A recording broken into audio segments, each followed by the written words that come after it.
ഈ വീട് എവിടെയാണ് വെക്കുക? സർക്കാർ സ്ഥലം കൊടുക്കുന്നുണ്ടോ? ഉള്ള പൈസ മുഴുവൻ സർക്കാരിലേക്ക് കൊടുക്കാനേ പറ്റൂ. ഡിവൈഎഫ്ഐക്ക് പറ്റുമായിരിക്കും. അതെ, ഡിവൈഎഫ്ഐക്കാർ കൊടുത്തു 20 കോടി രൂപ, അതും 100 വീടുകൾ വെക്കാൻ. ഇത്രയും വലിയ തുക അവർ കണ്ടെത്തിയിരിക്കുന്നത് ആക്രി ചലഞ്ച് നടത്തിയും ബിരിയാണി ചലഞ്ച് നടത്തിയും ഒക്കെയാണ്. തികച്ചും മാതൃകാപരം അല്ലേ? സർക്കാർ പറയുന്നത് കേട്ടിട്ട് മാത്രം യൂത്ത് കോൺഗ്രസ് ഒരു ഇൻഡിപെൻഡന്റ് യുവജന സംഘടനയല്ലേ? അവർക്ക് അവരുടെ തീരുമാനങ്ങൾ ഉണ്ടാവില്ലേ? അപ്പൊ സർക്കാർ ഈ വീട് പറയുന്ന ആളുകളെ എല്ലാവരും പൈസ പിരിച്ചതും ജനങ്ങൾ കൊടുത്ത പൈസയും ഒക്കെ അവരിലേക്ക്. അതാണ് പ്രശ്നം. 85 ലക്ഷം രൂപ സമാഹരിച്ചിട്ടുണ്ട് യൂത്ത് കോൺഗ്രസ്. പക്ഷെ ഇതുവരെയായിട്ടും തറക്കല്ല് കൂട്ടിയിട്ടില്ല, സ്ഥലവും കണ്ടുപിടിച്ചിട്ടില്ല. വയനാട് ദുരന്തം നടന്നിട്ട് ഏകദേശം 1 വർഷം കഴിഞ്ഞു. സർക്കാരിന്റെ ടൗൺഷിപ്പ് പ്രവർത്തനങ്ങൾ പുരോഗമിക്കുന്നുണ്ട്. മുസ്ലിം ലീഗ് വാഗ്ദാനം ചെയ്ത പോലെ അവരും തറക്കല്ലിട്ട് തുടങ്ങി.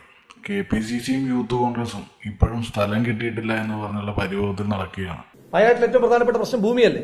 ഞങ്ങൾ 2 തവണ മുഖ്യമന്ത്രി കത്ത് കൊടുത്തു, ഭൂമി വിട്ടു തരണം, ഞങ്ങൾ നിർമ്മാണ പ്രവർത്തനങ്ങൾ ആരംഭിക്കാം. തന്നിട്ടുണ്ടോ? സ്ഥലമെല്ലാം കൂടി കൊടുത്തു കഴിഞ്ഞു കഴിഞ്ഞാൽ എന്തോ കാര്യമായിട്ട് ചെയ്യുമെന്നൊക്കെയാണ് രാഹുൽ മാങ്കൂട്ടത്തിലൂടെ ഇത് പറയുന്നത്. തുടക്കത്തിലെ വലിയ കാര്യത്തിൽ ഫണ്ട് സമാഹരണം നടത്തുന്നു എന്നൊക്കെ പറഞ്ഞായിരുന്നു യൂത്ത് കോൺഗ്രസ് അവകാശപ്പെട്ടിരുന്നത്. പക്ഷേ ബലത്തിൽ വന്നപ്പോൾ 88 ലക്ഷം രൂപയാണ് ആകെ വിരിഞ്ഞു കിട്ടിയത്. അതാവട്ടെ ഡിവൈഎഫ്ഐക്കാർ പിരിച്ചതിന്റെ അരികത്ത് പോലുമില്ല എന്നുള്ളതാണ് സത്യം. ദുരന്തബാധിതർക്ക് 30 വീട് വെച്ച് നൽകും എന്ന് യൂത്ത് കോൺഗ്രസ് പ്രഖ്യാപിച്ചത് 2024 ഓഗസ്റ്റ് 2-നാണ്. യൂത്ത് കോൺഗ്രസിന്റെ ആലപ്പുഴ സംസ്ഥാന ക്യാമ്പിൽ വീട് പണി തുടങ്ങാത്തതിനെതിരെ ചോദ്യമുയർന്നതാണ് ഇപ്പോൾ ഉണ്ടായിരിക്കുന്ന സകല പ്രശ്നങ്ങൾക്കും കാരണം. ഈ ഫണ്ട് കണ്ടെത്താനാകാത്ത പ്രശ്നം പ്രളയ സമയത്ത് ഉണ്ടായതാണ്.